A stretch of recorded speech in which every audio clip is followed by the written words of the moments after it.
Basically हम human being बहुत ही स्वार्थी हैं, सेल्फिश। जब भी हमारे जीवन में कोई भी खुशी, संपन्नता, प्रसन्नता, उल्लास जैसे वातावरण आते हैं, हम कभी भी ऊपर वाले से या किसी से भी यह सवाल नहीं करते कि आखिर मेरे जीवन में ही क्यों, आखिर इतनी भी क्या जल्दी थी। लेकिन जब भी कोई परेशानी या संकट हमारे जीवन में आता है, और मेरे विचार के अनुसार कोई भी परेशानी या संकट वाकई में चुनौती का एक रूप होता है, नजरों का फेर है, देखने का दृष्टिकोण है। कोई भी परेशानी या संकट वाकई में एक चैलेंज होता है। जब वो हमारे जीवन में आता है तब हमारे मुंह से अनायास यह निकलता है कि आखिर मेरे जीवन में ही क्यों, इतनी भी क्या जल्दी थी, जो हम तब नहीं पूछते जबकि हमारे जीवन में खुशियां आती है।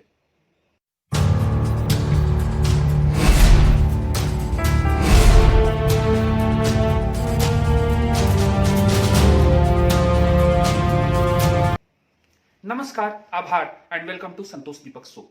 हर गुजरता हुआ पल वाकई में हमें सबक देने वाला होता है, सब कुछ बता जाता है।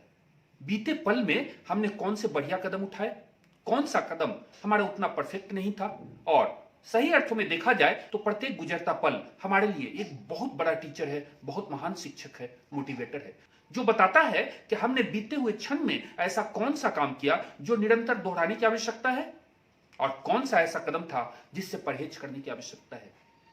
लेकिन वाकई में सब कुछ हमारी मर्जी के अनुसार नहीं होता। बहुत कुछ प्रकृति के ऊपर भी निर्भर है, चाहे हम उसे कोई भी नाम दे दें, लेकिन प्रकृति के ऊपर एक बहुत बड़ा फैक्टर डिपेंड करता है कि अगला आने वाला पल किस स्वरूप में आने वाला है, किस रूप में वह ढलेगा भी और हमें ढालेगा भी। 17 नवंबर 2019 चीन के हुआई प्रोविंस में वुहान शहर में कोविड-19 का पहला केस सामने आया था। 1 साल 1 महीने पहले लगभग 55 वर्षीय एक व्यक्ति को कोरोना पीड़ित पाया गया, और भारत में 30 जनवरी 2020 को यह प्रकृति के द्वारा मनुष्यों के ऊपर, प्रकृति के द्वारा या फिर किसी भी देश विशेष के द्वारा मनुष्यों के ऊपर एक ऐसा आघात था जिसने सभी को परेशान किया, सभी को तबाह किया। और सबसे ज्यादा परेशानी की वजह यह थी कि आखिर इस परेशानी से, इस समस्या से, इस चुनौती से निपटा कैसे जाए। अक्सर होता यह है कि जब भी हमारे जीवन में, हमारे परिवार में, समाज में या फिर देश में कोई भी वैसी परेशानी आती है, तो फिर हमारे लिए $1 मिलियन क्वेश्चन ये होता है कि आखिर इस चैलेंज से निपटे तो कैसे, वह भी उस परिस्थिति में जबकि हमारा बेसिक इंफ्रास्ट्रक्चर उतना परफेक्ट नहीं है, हमारी तैयारी वैसी नहीं है जिसके आधार पर उस चैलेंज को काउंटर करने का हमें सेल्फ कॉन्फिडेंस हो। और वाकई में भारत के दृष्टिकोण से यह ऐसा ही समय था, क्योंकि जब भारत में कोरोना वायरस आया तो उसने इटली, फ्रांस, अमेरिका और भी बहुत सारे देशों में, ब्राजील में अपने रूप को दिखाना शुरू कर दिया था। और उससे एक बात पूरी तरीके से स्पष्ट था, कोरोना की विकरालता भयावह है और इसके कारण हमें अच्छी खासी कीमत चुकानी पड़ेगी। और वैसे समय में सतर्कता और सावधानी के साथ एक दृढ़ इच्छा शक्ति की जरूरत थी। और अक्सर होता यह है कि जब भी ऐसा अवसर आता है तब हम कहीं ना कहीं हिम्मत हार जाते हैं।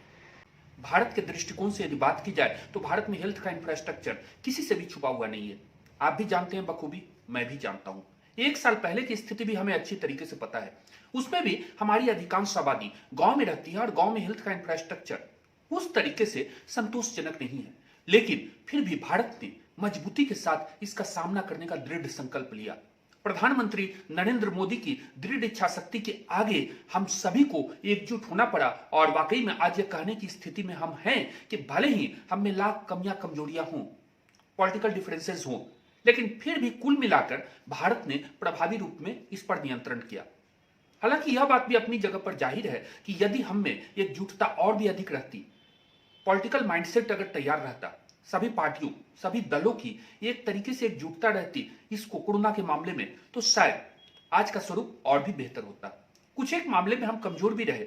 आम जनमानस के बीच कोरोना की भयावहता के संदर्भ में या फिर इसके संदर्भ में किस रूप में अपने आप को सुरक्षित करना है, कौन से कदम उठाने हैं, किस प्रकार से सावधानी बरतनी है, उस मामले में भी शायद हमारा जो मैसेज था वह आम जनमानस तक पहुंचाने में, उस रूप में पहुंचाने में हम अक्षम रहे। आपको याद होगा लगभग 9 महीने पहले 22 मार्च को जनता कर्फ्यू, और उसके बाद 24 मार्च से लॉकडाउन।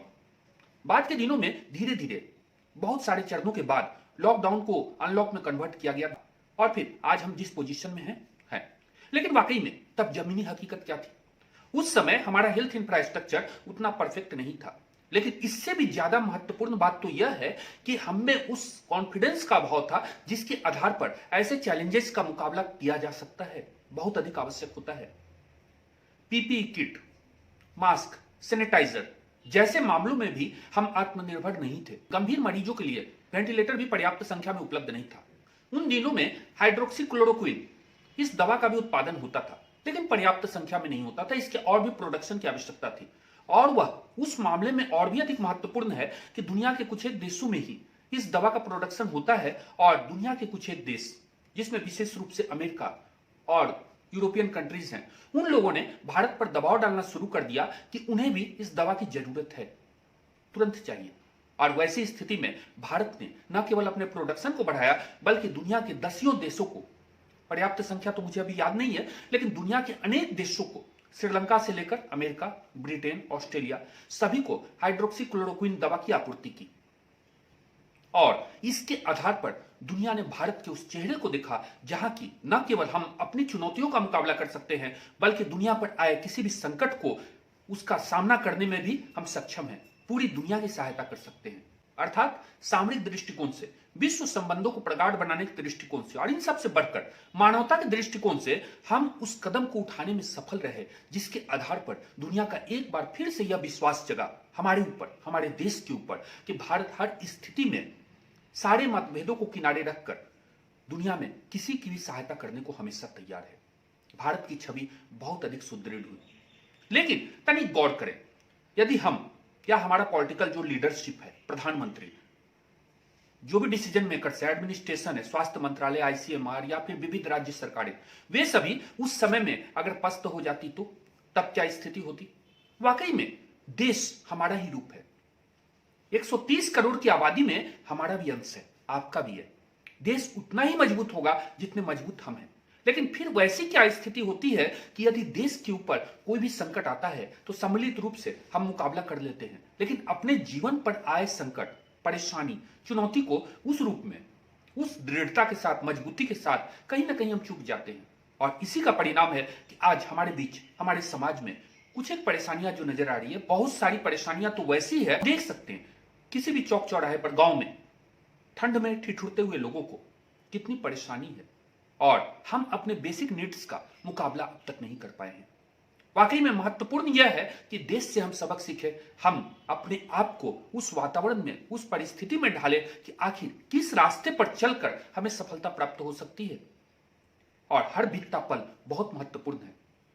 आपको पता है, अपनी इन सारी बातों को हम अपने संतोष दीपक शो में उस सीरीज के तहत कर रहे हैं जिसे हमने नाम दिया है सबक 2020 के। और 2020 का एक बहुत ही महत्वपूर्ण सबक है कि किसी भी रूप में अपने आप को कम करके ना आके, अंडर एस्टिमेट ना करें। हो सकती है परेशानियां, हो सकती है तकलीफ, हो सकती है संसाधन के अभाव में, रिसोर्सेस के अभाव में लग सकता है कि आखिर हम किस प्रकार से इस संकट का मुकाबला करें। लेकिन हर हाल में आगे बढ़ते हुए एक बात पर हमें गौर करना पड़ेगा कि भगवान ने एक बहुत बड़ी क्षमता हमें दी है, दृढ़ इच्छा शक्ति। हमारे पास दिल है, हमारे पास दिमाग है। किसी भी स्थिति का, किसी भी परिस्थिति का, किसी भी स्वरूप में, चाहे वह रूप बदल कर आए, उसी साक्षात रूप में आए, हमारे सामने आए, पीठ पीछे प्रहार करे, लेकिन किसी भी चुनौती को, किसी भी संकट को सामना करने की क्षमता हम में है। 2020 का एक बहुत ही महत्वपूर्ण सबक, पूरा विश्वास है कि शायद अपनी इन बातों को मैं आप तक सही रूप में, जिस रूप में मैं चाहता हूं, पहुंचा पाने में सक्षम हूं। और यदि हमारी बातें आपको मजबूत बना सके, किसी भी रूप में दृढ़ बना सके, और जीवन के किसी मोड़ पर आगे बढ़ते हुए हमारी बातों से आपको सहायता मिले, तो हमारे लिए इससे बड़ी खुशी की बात हो ही नहीं सकती है। यदि आपको आपके इस चैनल पर अपलोड किए जा रहे वीडियो पसंद आ रहे हैं तो मैं कहूंगा, अनुरोध करूंगा कि आप लाइक करें, शेयर करें, सब्सक्राइब करें। क्योंकि यदि आप अपने मित्रों, रिश्तेदारों, दोस्तों में हमारी इस बात को पहुंचाएंगे, हमारी वीडियो को शेयर करेंगे, तो मजबूत केवल वो नहीं होंगे बल्कि आप भी होंगे। क्योंकि ये man is known by his society. निश्चित रूप से मुझे पूरा विश्वास है कि आप सब्सक्राइब तो कर ही चुके होंगे। हमें पूर्ण विश्वास है कि हमारे आज की इस वीडियो से आपको इतना सबक तो मिल ही गया होगा कि हम अपनी दक्षता, सतर्कता, कुशलता, क्षमता, हिम्मत, मेहनत, बुद्धि, अर्थात जितने भी कंपोनेंट है, सबको मिलाकर किसी भी चुनौती का, संकट का मुकाबला कर सकते हैं, जो वाकई में हमारे लिए चैलेंज होता है। और चैलेंज के उस रूप को पहचाना बहुत महत्वपूर्ण है। कल फिर मिलता हूं 2020 के एक नए सबक के साथ। तब तक के लिए बहुत बहुत धन्यवाद। नमस्कार।